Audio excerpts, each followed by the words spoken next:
Buenas tardes, bienvenidos a esta mesa de diálogo donde abordaremos un tema relevante del ámbito educativo.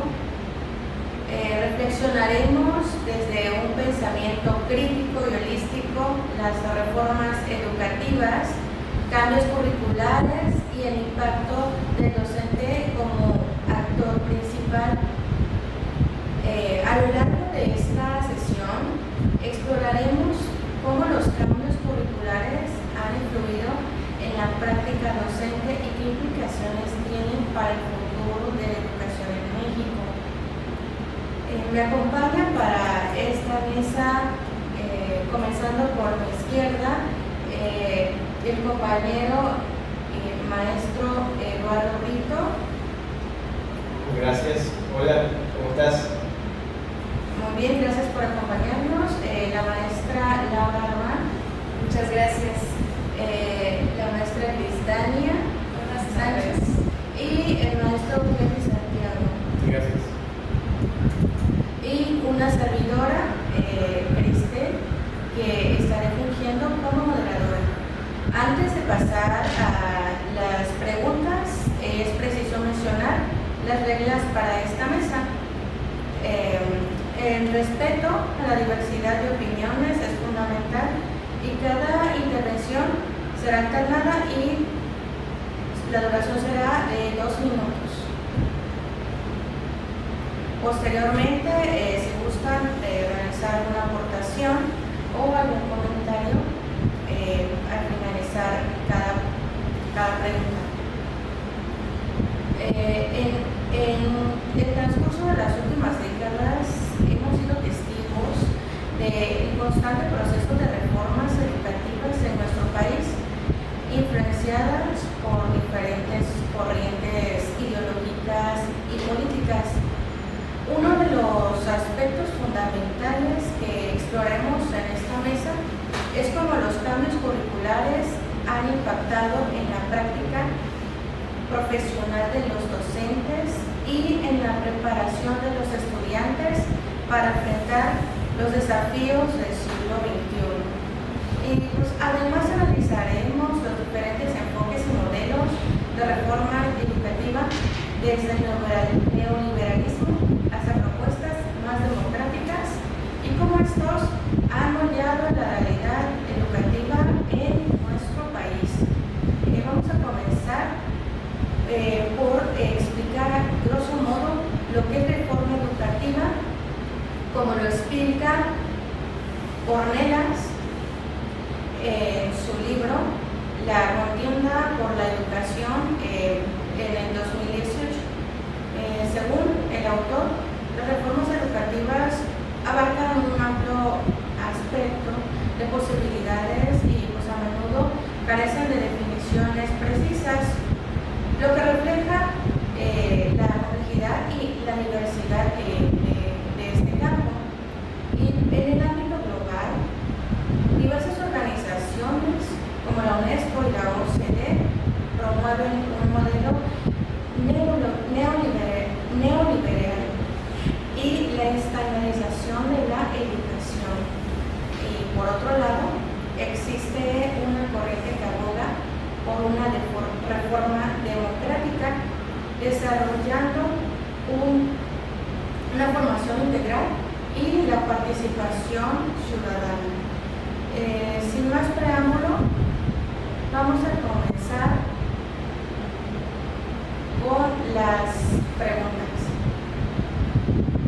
Vamos a comenzar por mi lado izquierdo y posteriormente en la siguiente pregunta del lado derecho y así sucesivamente. Para mi compañero Eduardo Brito, la primera pregunta es: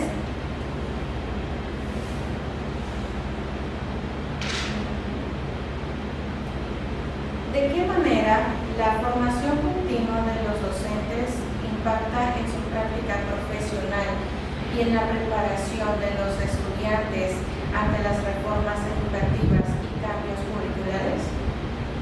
Bueno, desde mi punto de vista, creo que impacta en la actualización de las tendencias educativas, de lo que tiene que ver con la educación. Hay que entender que vivimos en un entorno global que, aunque no queramos, aunque no estemos a favor de ciertas posturas neoliberales, pues no podemos desprendernos de esa posibilidad que existe. Entonces, al estar actualizado, yo pienso que también existe esa posibilidad de que el estudiantado, de que los alumnos se acerquen a mejores oportunidades de encajar en este mundo actual. Yo creo que beneficia mucho también en este aspecto de que cada vez que surge una reforma, a lo mejor no caer en en el coraje, ¿no? En esta omisión a querer conservar en la alta resistencia, creo que es la palabra, de una nueva reforma, sino por el contrario, pues entenderla, acercarse a ella. Sobre todo yo creo que esta última, que ha sido tan controversial, particularmente por el hecho de que se insertan ideologías muy distintas a las establecidas por el modelo neoliberal, que tienen que ver más con una idea de productividad, de formar un capital humano productivo o altamente productivo, desapegado de su humanidad, por decirlo de alguna forma. Yo pienso que desde esta perspectiva que dice planteas en tu pregunta, el individuo que se forma y el individuo que forma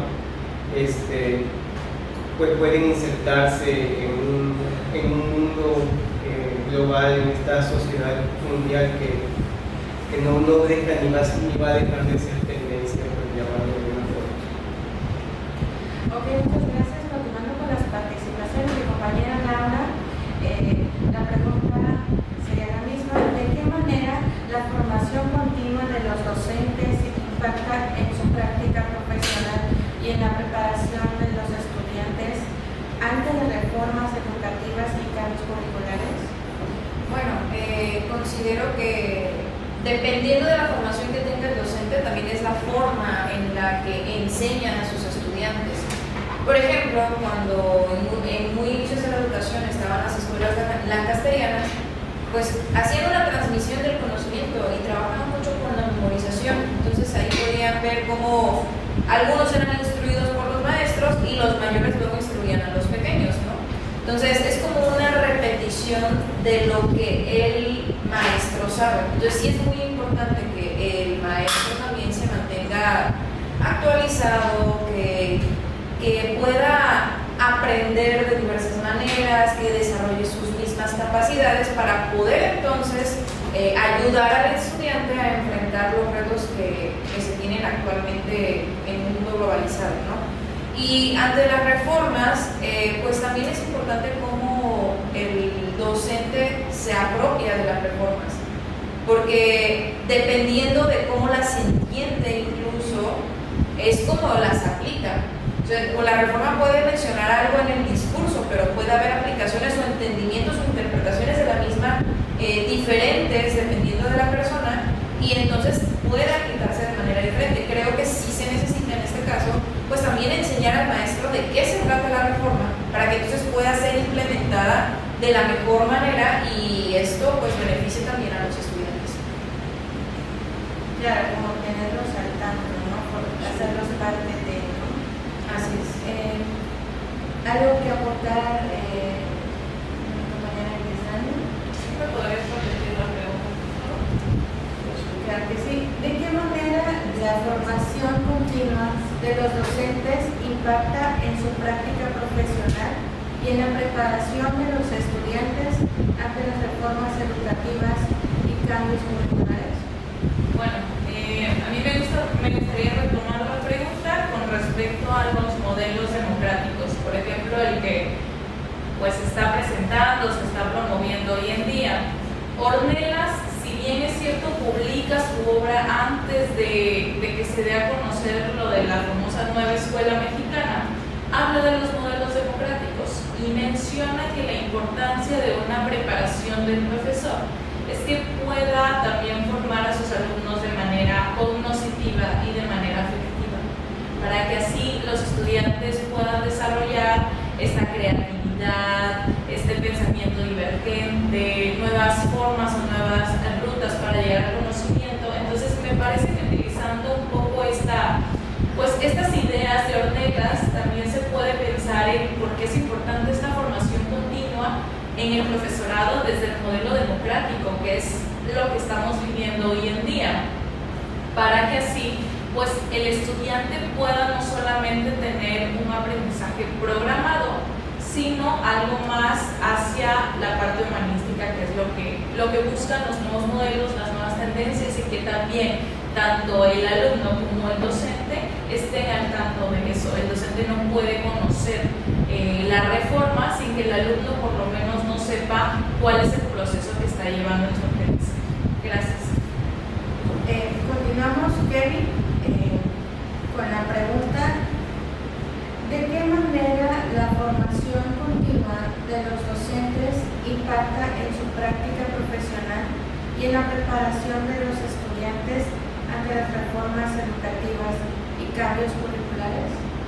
Considero que las currículas educativas deberían de estar siendo permeadas por los contextos internacionales. Como decían los compañeros, Ornelas nos propone unos modelos democráticos que hagan frente a aquel modelo neoliberal en el cual se busque un alumno con conocimientos integrales, no solamente en la parte cognitiva, sino también en la parte psicológica, social, emocional, etc.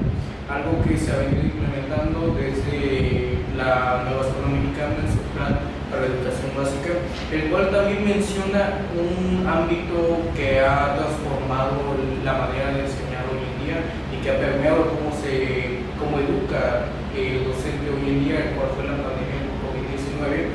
Usando este ejemplo podemos ver cómo el contexto internacional ha transformado la práctica docente al ahora hacer parte de la tecnología dentro de las aulas, algo que desde el 2000 se intentaba, desde el 2006 con las reformas de Felipe Calderón, pero la inserción de la tecnología en la educación, pero que una transformación global ha permitido que, aunque se diera de una manera que aunque fue brusca y abrupta, se ha venido trabajando, y pues aquí se ve cómo ahora el contexto internacional ha transformado la práctica docente, y también es necesario que la práctica se lleve a cabo junto a la preparación por parte del profesorado para hacer frente a todo esto que el contexto le está obligando a que inserte en su práctica educativa.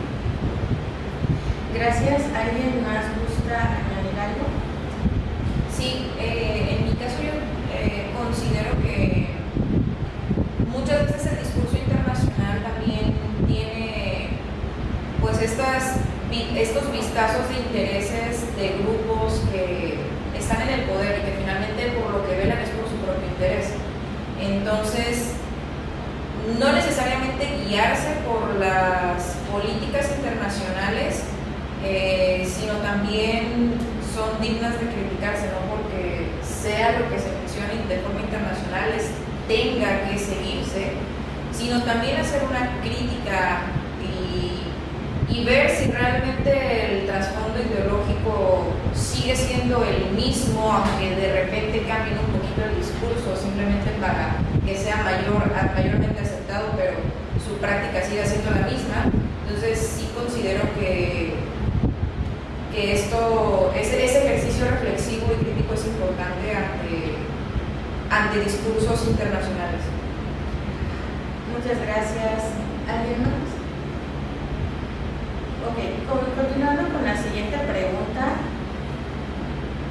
¿cuáles son los principales desafíos que enfrentan los docentes al implementar nuevas reformas educativas? Comenzamos con ¿qué?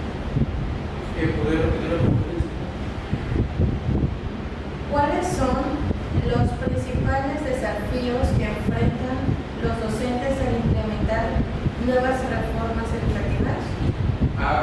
Bueno, podemos varios ejemplos sobre la mesa en el contexto mexicano. Por ejemplo, en las políticas desde hace bastantes años, a inicios de los 2000 y para 2010, durante la reforma de Peña Nieto, se proponía ya el uso de tecnología en las aulas, que todas las escuelas tuvieran agua potable, baños limpios y varias otras ideas que en la política tenían una muy buena idea, pero llevarlo a la práctica, la verdad, era bastante complicado desde el legislativo bajarlo a las aulas y a las comunidades, sobre todo en contextos rurales. Entonces, si no se tenía la infraestructura necesaria para llevar a cabo todas estas políticas para la implementación de un desarrollo educativo según lo que ellos, la perspectiva o el enfoque que ellos querían darle, obviamente obstaculizaba la práctica docente, no tener el mobiliario, no tener las instalaciones, no tener los materiales que ellos requerían, y es un problema que todavía persiste hoy en día y que, aunque se trata de atender que cada sexenio bajo sus reformas educativas tratan de traer a cuenta la mejora de las prácticas, estrategias, el uso de nuevas tecnologías, la unión con otras instituciones e intentos de crear redes comunicativas para que los docentes compartan y se mejoren en su práctica, pues todavía hace falta mucho que se haga para que de la parte legislativa baje al contexto real de la educación. Gracias. Continuando con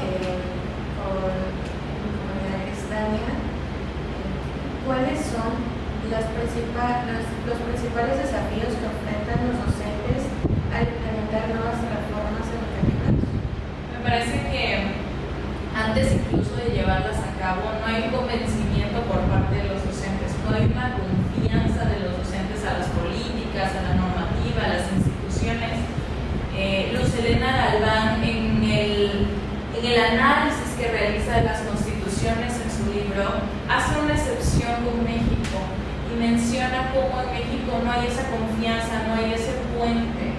Entonces separa esta línea interpersonal con la línea institucional y menciona que eso hace que la misma sociedad no tenga fe en sus políticas. Por eso es que tampoco se aterrizan de la manera en que deberían. Entonces me parece que el principal desafío es que los docentes, los actores educativos ni siquiera están convencidos, ni siquiera están motivados, no tienen fe en estas reformas o en las reformas que se han llevado. El caso que ya se ha mencionado, aprendizajes clave, lo que pasó con Peña Nieto, que algunos autores defienden que se abanderaba como una reforma laboral más que educativa. Entonces los docentes estaban a la defensiva. Me parece que uno de los principales desafíos es eso, que no hay una comunicación y no hay una confianza con esas políticas y por lo tanto no pueden llevarse a cabo, no pueden implementarse de la manera correcta, puesto que los actores ni siquiera están convencidos de su efectividad. Gracias. Continuando con mi compañera Laura, en la misma pregunta, ¿cuáles son los principales desafíos que enfrentan los docentes al enfrentar nuevas reformas educativas? Yo creo que sumado a lo que dijo Grisania de la confianza en la reforma, también es el entendimiento de la misma. Y en ese sentido del entendimiento y apropiación de la reforma, también el cómo y con qué lo voy a lograr.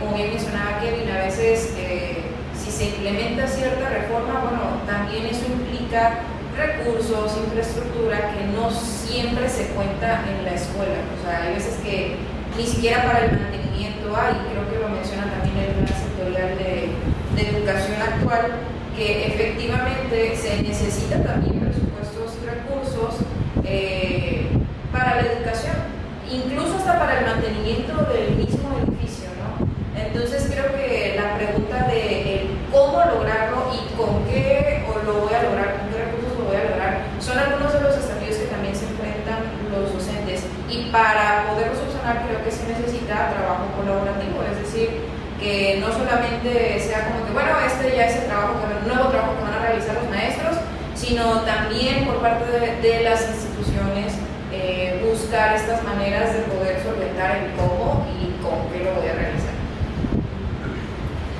Continuando, gracias. Continuando con Eduardo Brito, la pregunta es la misma. ¿Cuáles son los principales desafíos que enfrentan los docentes al implementar nuevas reformas educativas? Yo creo que el principal desafío se encuentra en el conocimiento de las nuevas reformas educativas. Existe un trasfondo ideológico, económico, que se desconoce. Entonces, cuando no se tiene, digamos, a lo mejor conciencia de lo que enfrentan, pues sí, hay una tensión, lo dice Ornelas, ¿no? O sea, los docentes han vivido en una situación de tensión con el sistema educativo desde que se implementa el modelo neoliberal. Esta tensión continúa incluso cuando ya no existe esta postura tajante neoliberal, continúa esa tensión producto pues ya de años, ¿no? Ya una lucha que se ha conservado desde entonces. Entonces, pues imagínate pensar que a lo mejor pasar del individualismo al colectivismo pues es muy difícil. Yo creo que ahí empieza especialmente el problema, ¿no? Los retos, porque estábamos en una situación muy individualista donde el docente trabajaba en su aula con sus alumnos y nadie se tenía por qué meter. Hoy en día ya se pide al docente que trabajen en coordinación con sus academias, con sus campos formativos, en el caso de español, con inglés y artes, en el caso de matemática, con física, ¿no? Y esto complica para los maestros mucho la situación porque pues no están acostumbrados en lo más mínimo a trabajar de esa forma, son altamente individualistas. Todos los que nos formamos en los años 90, 2000, somos altamente individualistas. Yo me incluiría ahí un poco, y a ver, que no tiene nada de malo, es una formación de años. ¿Cómo te quitas eso? Te lo quieren quitar de un día para otro, pues sí, caes en una crisis. Ahora, cuando hay crisis, como dice el pensamiento de la complejidad, pues cuando hay crisis, hay transformación. Tiene que haber transformación. Eventualmente habrá generaciones que lo terminen por entender. A lo mejor a nosotros nos tocará ver cómo lo resolvemos, pero sí, yo creo que por ahí está la situación. También eso del individualismo creo que se puede presentar incluso en el tema de la inclusión educativa, que también es otro de los retos de la inclusión educativa, que parte de la misma idea que planteo ahorita, ¿no? Del individualismo. O sea, ¿cómo empezamos a ser inclusivos o genuinamente inclusivos? A ver, que sí hay mucha simulación, hay muchísima simulación de inclusión, pero ¿cómo empezamos a ser genuinamente inclusivos si nuestros antecedentes formativos son individualistas? Yo creo que ahí particularmente hay un desafío, hay una complejidad en el sistema educativo y cómo aceptan o no una reforma actual. Efectivamente, y justamente va correlacionado con lo que mencionas la siguiente pregunta, y vamos a comenzar justamente contigo, Brito. ¿De qué manera pueden los docentes utilizar el enfoque holístico para abordar las necesidades educativas de sus estudiantes? Bueno, yo pienso que lo holístico tiene que ver con un todo, un general. Entonces, pues, volviendo al tema de la globalización, o mejor dicho, a lo mejor la regionalización en las sociedades, pues yo creo que tiene que ver con esta idea encontrar una vinculación con la cultura, con lo cultural, y eso regresando un poco a lo que ya planteaba Vasconcelos por ahí en el siglo pasado, en los años 20, cuando planteaba precisamente a este docente que era un poseedor de conocimientos culturales, técnicos, formativos, educativos. Yo creo que por ahí podría ir un poco la idea, y ya, digamos, sumándola a las posturas actuales, pues entendiéndolas a través del contexto en el que se encuentra sumergido el individuo, los individuos, cómo, pues situando la educación en el contexto, las necesidades que tienen, ¿no? Los estudiantes y los docentes. Yo creo que hay que tomar mucho en cuenta eso, hay que tomar en cuenta los saberes culturales, pero también con este enfoque universal o de sociedad global. Gracias. Continuando con las ronda de preguntas, compañera Laura, esta es su pregunta: ¿de qué manera pueden los docentes utilizar un enfoque holístico para abordar las necesidades educativas de sus estudiantes? Yo considero que el trabajo de proyectos, por ejemplo, o los vínculos que establece ahora la Nueva Escuela Mexicana con la comunidad, es una forma también en que se puede abordar esta parte holística, integral. A ver si se puede, como mencionaba Brito, observar el contexto, encontrar problemáticas, de qué manera pues pones a reflexionar sobre lo que está sucediendo, y puedes generar también un proyecto que beneficie a tus estudiantes y que también pueda beneficiar a la comunidad en caso de que su alcance lo pueda permitir. Algunos ejemplos que trabajan, no sé, huertos escolares, puede ser un ejemplo que permite el conocimiento de la vida saludable, permite el acercamiento a la naturaleza, permite la experimentación de los estudiantes e incluso también la alimentación para algunos. Entonces, tener estos proyectos en los que se puedan integrar varios conocimientos y de ahí partir para generar un aprendizaje en el estudiante, pues también es algo que va a mejorar o que puede favorecer el aprendizaje en los estudiantes, y que también tiene esta mirada integradora. ¿Algo que aportar, Cris?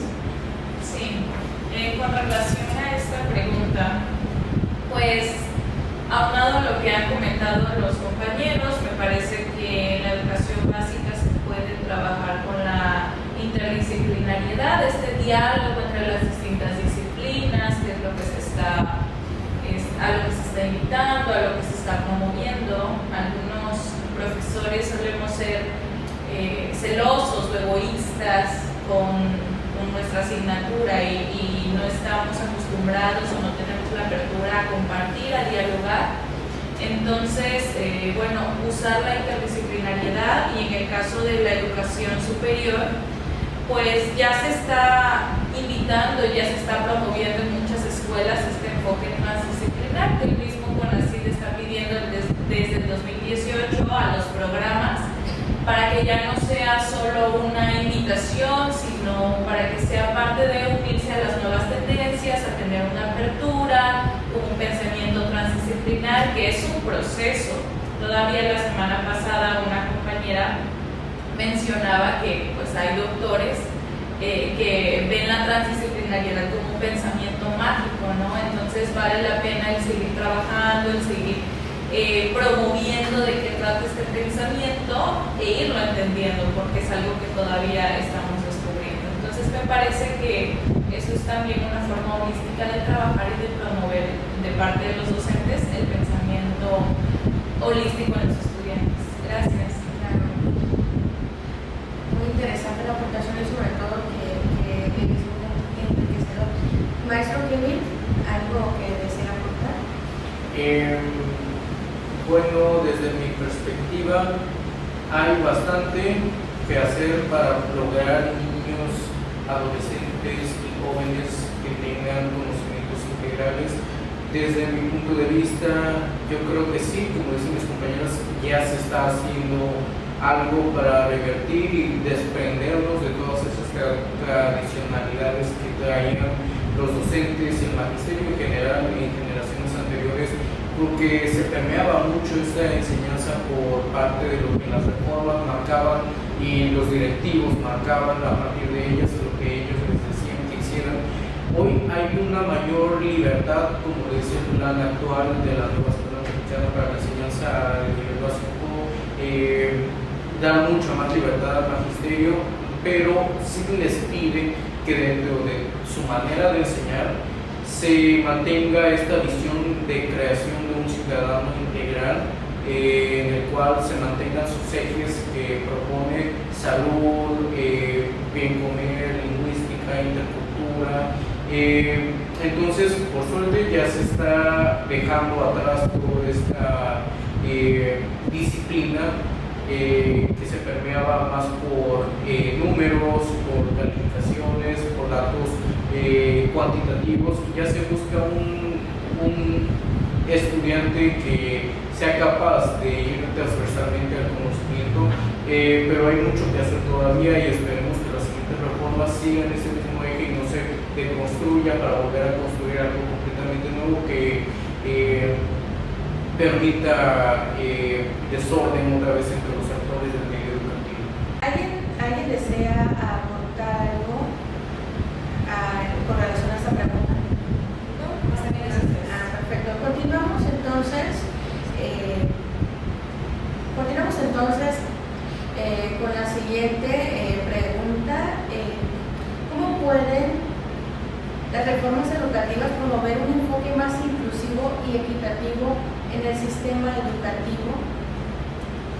Creo que hace falta mucho conocimiento y preparación de parte del magisterio y del cuerpo docente para lograr una verdadera inclusión. Anteriormente ya se ha mencionado que tanto a políticas se sigue la parte inclusiva, no solamente inclusión para personas con discapacidad, inclusión de género, inclusión cultural. Se están trabajando bajo estos ejes y normativas también internacionales que siguen ciertamente ciertos parámetros e intereses específicos, pero también por una genuina inclusión. Este deseo está permeando ahora la educación internacional, nacional, y pues sí, en cada estado de México también ya se ve reflejado por parte de la Secretaría de Educación, pero algo que yo noto es que se está quedando bastante en las políticas, y cuando se hace el intento de llevar al aula, a la escuela, a la comunidad, yo veo que hace falta el cómo se va a hacer. Muchas veces estamos diciendo que existe el qué, hay un objetivo que se intenta lograr, pero a los docentes se les falta decir el cómo se va a llegar a esta verdadera inclusión. No hay una verdadera guía en cómo se va a hacer, sobre todo en cada uno de estos ejes, cuando se menciona la inclusión, pero no una inclusión encaminada. Entonces, falta preparación, es algo nuevo para varios docentes que han estado décadas en el magisterio. Entonces, de construir varias de estas nociones que ellos se construyeron a lo largo de los años es bastante complejo. Se necesita de capacitaciones, de una verdadera sensibilización hacia cada uno de estos ejes que entran dentro del ámbito de la inclusión, para que de verdad llegue a la práctica y no se quede solamente en política. Gracias, maestra Griselda. Continuando la misma pregunta. ¿Me puedes repetir la pregunta, por favor? Con mucho gusto. ¿Cómo pueden las reformas educativas promover un enfoque más inclusivo y equitativo en el sistema educativo? Bueno, yo difiero en esta pregunta un poquito con Kevin. Considero que sí hay el cómo, pero no sucede. ¿Por qué? Si bien ahorita tiene mucho auge la palabra inclusión en el discurso, desde mucho antes ya se estaba hablando de la inclusión, no como tal el término, pero bueno, Galván nos presenta como un ejemplo nada más en su recorrido histórico, que Gabino Barreda incluso menciona que así como se tiene que argumentar, o como es importante argumentar la educación para los varones, por por el Estado mexicano, el mismo argumento debería hacerlo en el caso de las mujeres. Y hay protocolos, no solamente en este sexenio, hay protocolos. Un ejemplo es el sexenio de Peña Nieto. Hay un protocolo para la inclusión para las personas con discapacidad en la infraestructura de los espacios educativos, lo cual no sucede. Ahí sí concuerdo con Kevin, se queda en la parte de la política. En este nuevo gobierno sí hay un cómo, hay un protocolo para la atención a la educación de los grupos vulnerables, como de los niños migrantes, de los adolescentes. Hay un protocolo, pero no se lleva a cabo. Hay un protocolo para la convivencia armónica que se publicó justo en el 2023 para evitar los casos de violencia, en general de bullying, de discriminación por género.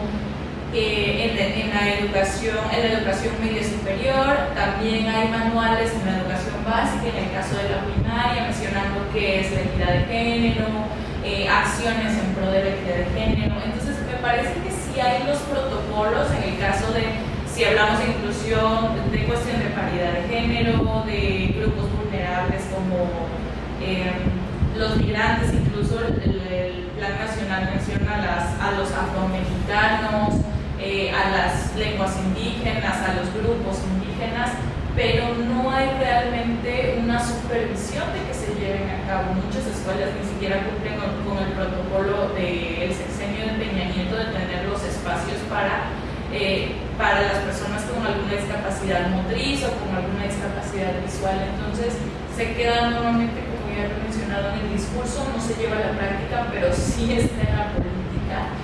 Y nuevamente, como lo han mencionado los sexenios pasados, ahorita hay muchos protocolos, sí hay el cómo, pero no hay quien supervise o no hay una sanción real para las escuelas que no lo están llevando a cabo o una promoción entre los mismos grupos educativos. Gracias. Gracias, claro, es como todavía dista mucho del discurso a la práctica y sobre todo recordar que la inclusión pues es un proceso, ¿no? Para llegar a ello se requiere de una inserción, una integración para finalizar en la inclusión y pues tiene, como mencionaban, diversas vertientes, como es la afrodescendencia y otras disidencias, ¿no? Pero sobre todo como que lleva un objetivo final es valga la redundancia, es incluir a lo diverso. Entonces, continuando con la misma pregunta para mi compañera Laura, ¿cómo pueden las reformas educativas promover un enfoque más inclusivo y equitativo en el sistema educativo?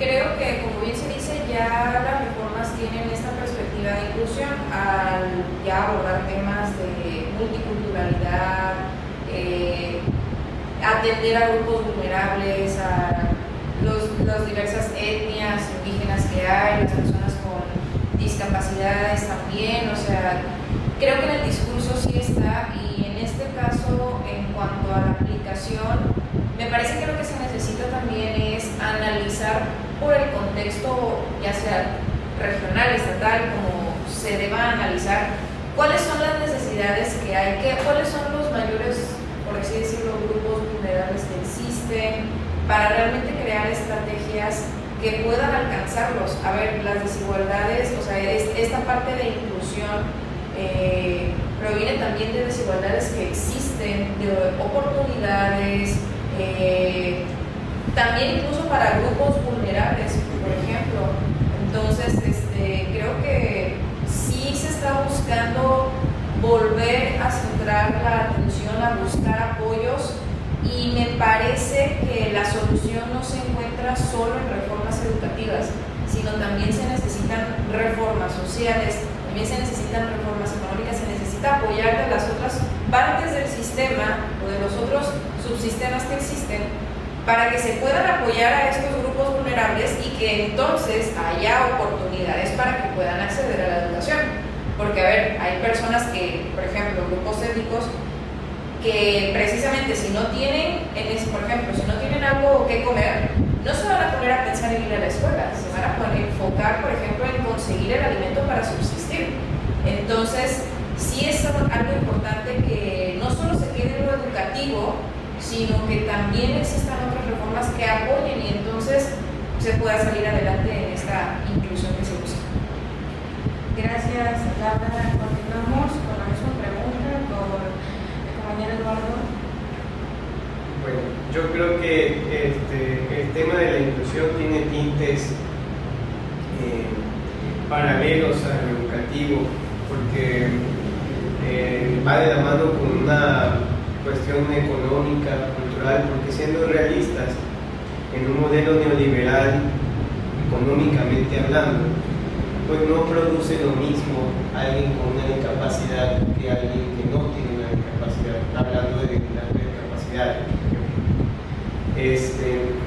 Por otro lado, tenemos también grupos vulnerables como los indígenas, que tampoco producen lo mismo que produce alguien que a lo mejor en vez de hablar una lengua originaria habla inglés, por ejemplo. Entonces, yo creo que esto tiene que ver con un poco una estira y afloja de un grupo oligárquico altamente conservador que hasta cierto punto se ha limitado a, digamos, a no dejar que pasen ciertas reformas, que no pasen ciertas modificaciones en la ley que pudieran cambiar la forma de pensar de la gente. Por ejemplo, los libros de texto. Los libros de texto y en Tabasco están amparadísimos, que no se pueden tener libros de texto que hablan precisamente de inclusión. Ahí está el tema de la inclusión lingüística, por ejemplo. Decían, es que ahora resulta que ya no les quieren enseñar ni a hablar bien a los alumnos, ¿no? Es como ver, ya investigaste a qué se refiere la inclusión lingüística.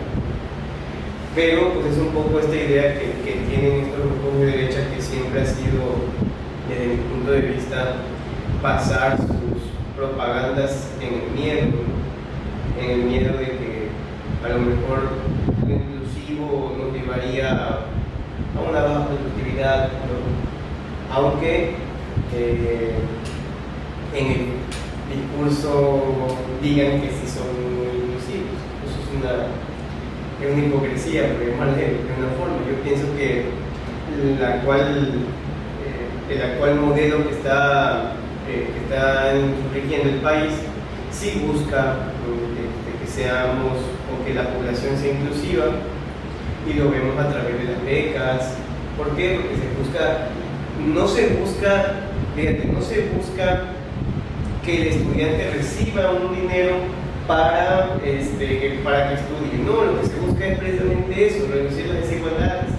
Es decir, que exista inclusión en la sociedad. Y hablando de grupos vulnerables, ahí están las becas para personas con discapacidad, para personas en situaciones de riesgo, para personas indígenas, para madres solteras, para adultos mayores, que también son muy discriminados. Entonces, yo creo por ahí que sí hay una intención, hay una buena intención, pero sí hay grupos que están en contra y que tienen mucho poder y que de alguna forma pues sí han calado para el lado contrario y sí dificultan, digamos, que ahí lleguemos a un buen puerto pronto, porque pienso que sí vamos a lograr. Claro, y es que esto de los programas sociales se puede ver, de dos formas, la forma puede ser que es asistencial y en ese caso las personas vulnerables, por ejemplo, con discapacidad, recaería más en el modelo de presidencia o de médico asistencial. Entonces queda así como que un poco de lado el modelo diverso funcional, que es el que ahora está en boga, ¿no? Que es el que se pretende llevar a cabo. Y en cuanto a esta pregunta, ¿algo más que añadir? Solamente pues añadir, como dice el compañero, que se tiene mucho en cuenta en ocasiones a estos actores internacionales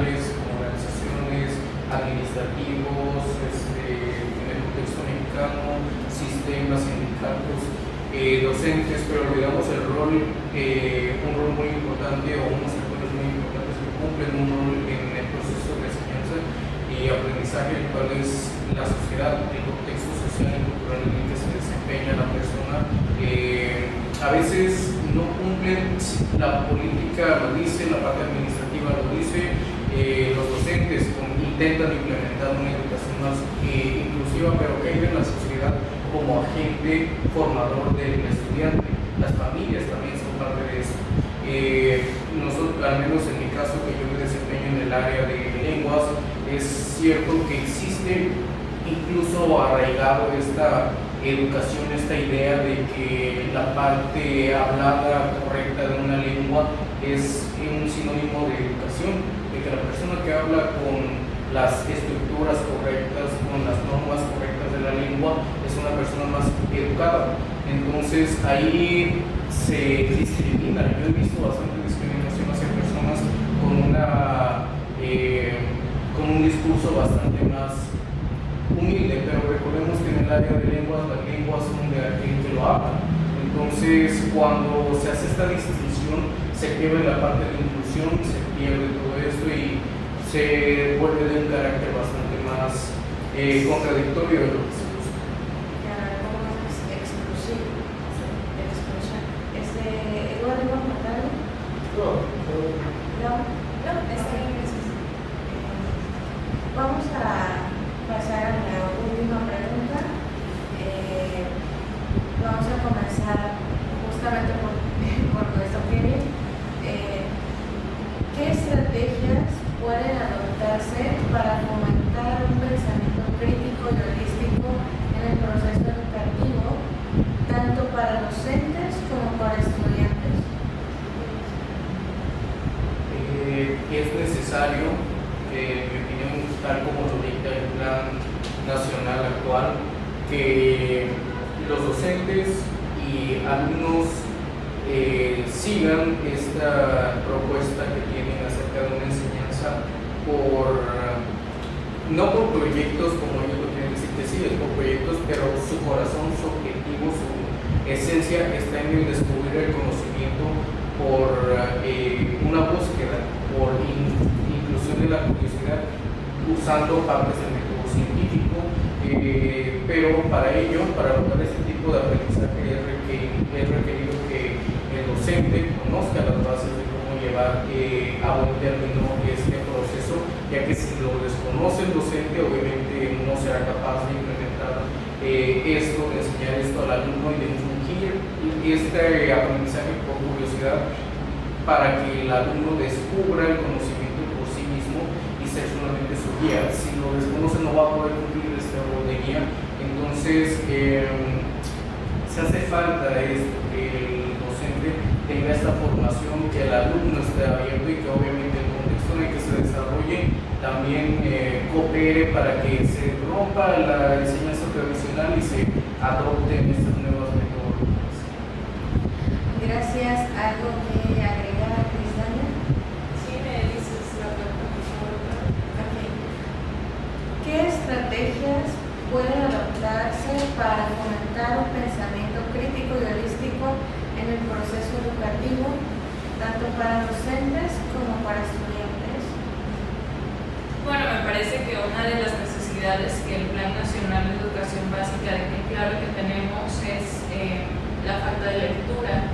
Y no me refiero a que hay que leer 5 libros en el ciclo escolar, sino me refiero a que para fomentar un pensamiento crítico sería interesante realizar una lectura crítica, que los estudiantes puedan empezar con ciertos ejercicios, con ciertas reflexiones, con análisis.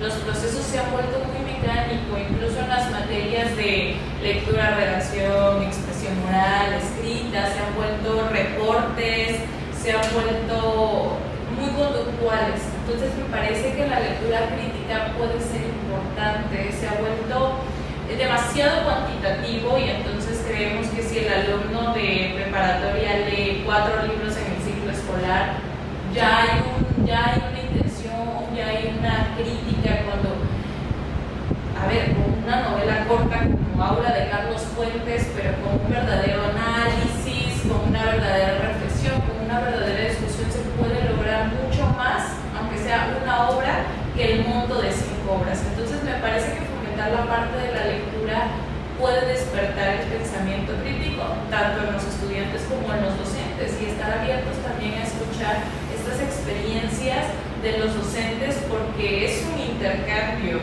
Ya no hay, y el mismo plan nacional lo menciona, ya no hay jerarquías, el docente también tiene que estar abierto a qué es lo que le puede aportar el estudiante y viceversa.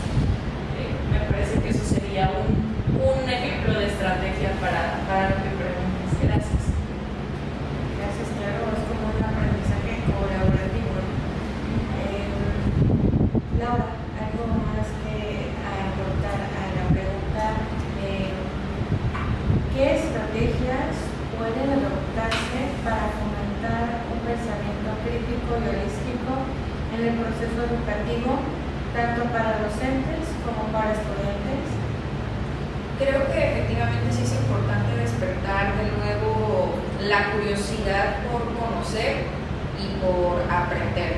Creo que para eso también es necesario el mismo contexto, ¿no? ¿Qué sucede a nuestro alrededor día a día que podemos tomar para ayudar a los estudiantes a explicar esas realidades y entonces extraer de ahí o tomar de esas experiencias o de esas realidades que están a nuestro alrededor algo que les permita, donde se puede introducir el conocimiento o el nuevo conocimiento para ellos mismos.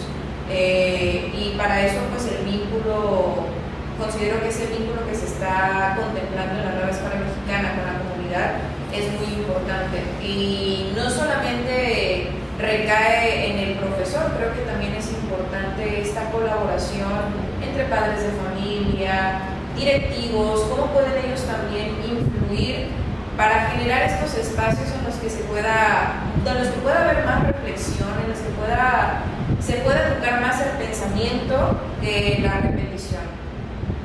Y creo que esa sería mi aportación. Gracias, Eduardo. Para finalizar, ¿qué agregarías? Bueno, yo pienso que tal vez valdría la pena a lo mejor que llegaran proyectos universitarios, juegos otra vez a la vinculación de la universidad, donde la universidad a través de estudios, de investigación, propusieran a los maestros cómo promover ese pensamiento crítico. También pienso que otra posibilidad es a partir de los debates en clase, en el caso particular cuando a los alumnos no les gusta leer, bueno, sería bueno que leyeran, ¿no? Pero si no les gusta, pues no podemos decir, bueno, como no les gusta leer, no vamos a hacer nada, a lo mejor una película, a lo mejor algo que a ellos los motive a pensar, que al final de cuentas eso es lo que importa. ¿Qué nos puede motivar a pensar? A lo mejor una canción, particularmente hablando de temas que tienen que ver con lo que pasa en el país en la actualidad, con la contaminación, que tenga que ver con la violencia. No sé, a la gente se le hace muy fácil agarrar y identificar los correos tumbados, por ejemplo, o el reggaetón, pero sería interesantísimo ver qué opinan los jóvenes con respecto a esos temas, o sea, y tomarlo como lo que son, una música o una película con tintes de a lo mejor hasta violentos, pero que pues, se pueden debatir, se pueden plantear qué es lo que digamos el mensaje de trasfondo de los videojuegos incluso, ¿no? O sea, no solamente pueden ser temas incluso que les gustan a los chicos y que fomenten eso, el pensamiento al final de cuentas, o sea que a lo mejor con temas que a ellos les gustan, por ahí puede ser un poco la idea. Claro, y sobre todo comenzar desde pequeños para ir como desarrollando desde base como bien decían, en base a sus gustos y a sus gustos, sus intereses y a los aprendizajes significativos que van adquiriendo a lo largo de su formación. Y alguien que guste añadir algo más. Y bueno, a manera de conclusión,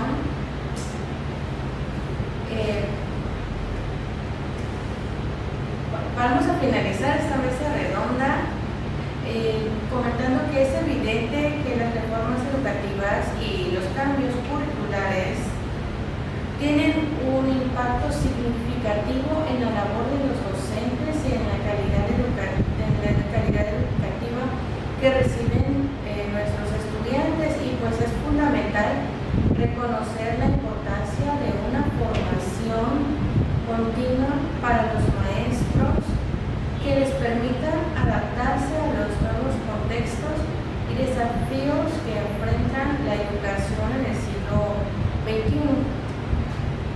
Asimismo, debemos reflexionar sobre la necesidad de promover un enfoque más inclusivo y equitativo en el sistema educativo que garantice oportunidades de aprendizaje para todos los estudiantes, independientemente de su origen socioeconómico o cultural. También los cambios curriculares deben de estar orientados hacia el desarrollo integral de los integrantes, fomentando no solo sus habilidades académicas, sino también su pensamiento crítico, como hemos mencionado a lo largo de la mesa, su capacidad para resolver problemas de manera colaborativa, y en última instancia es fundamental que las reformas educativas se diseñen y se implementen de manera participativa, involucrando a todos los actores relevantes, incluidos los docentes y sobre todo los estudiantes, los padres de familia y la sociedad en general. Solo así podremos construir un sistema educativo inclusivo. Y pues agradezco a todos los que nos están acompañando, los que han aportado en esta mesa, y yo me despido.